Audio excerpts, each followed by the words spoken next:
След кога това е Кристиян, днес ще играем да минем нощ трета. И сега ще ви покажа как да минете нощ трета. Добре, чакайте. Ама той път на чит. Да ви е така лесничко, ето.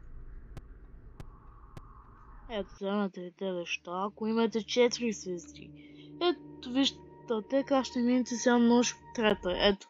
Ако искате едно видео от Five Nights at Freddy's и лайкнете лайктон и се абонирате за видеото ви. Също аз ще правя много видео. Добре, ето бъде тука. Ето, може да ги видиш. Ако видиш, че Фокс е тила някъде, чакай, имах преди Менгъл, що са от Halloween Edition. Ако видиш, че той трябва бързо сила да учите тук. Нощ трета си е бая лесно. Ако видиш, че чика е там, имате време. Чакай... Значи нощ трета си е бая просто. Постава така... Ако Мега е там, тя така много бързо. Ако го видите, че е там, просто цъкате контрол, защото ако е чака там на те средните това коридори, трябва да отидете веднага, защото Менгъл може да дойде. Аз може да видя, че той е там.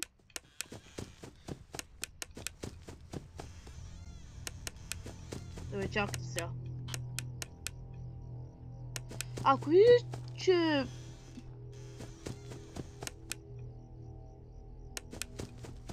Чакайте, че се обърках нещо.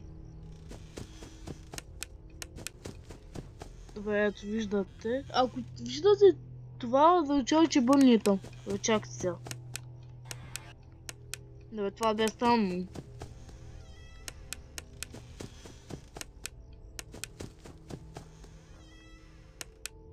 Добре.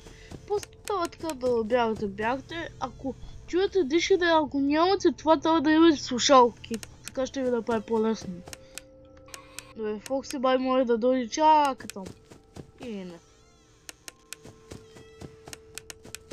Значи трябва наистина да го следите. Ако чуете, че бяга така много бавно. Ето. Ако чуете, бързо да затваряте вратата. По-добре май не трябва да сетка, защото бай може да влезе. Трябва да бъде с Менгъл, защото Менгъл е много странно. Филмах преди най-не Менгъл. Трябва така да сте бързи, ако искате. Трябва да внимавате много, защото Менгъл може да дойде в всеки случай.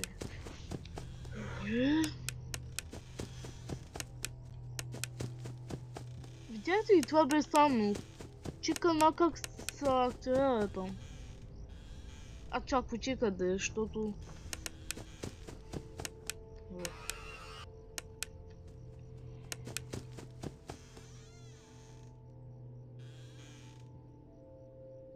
Добре, просто чакате.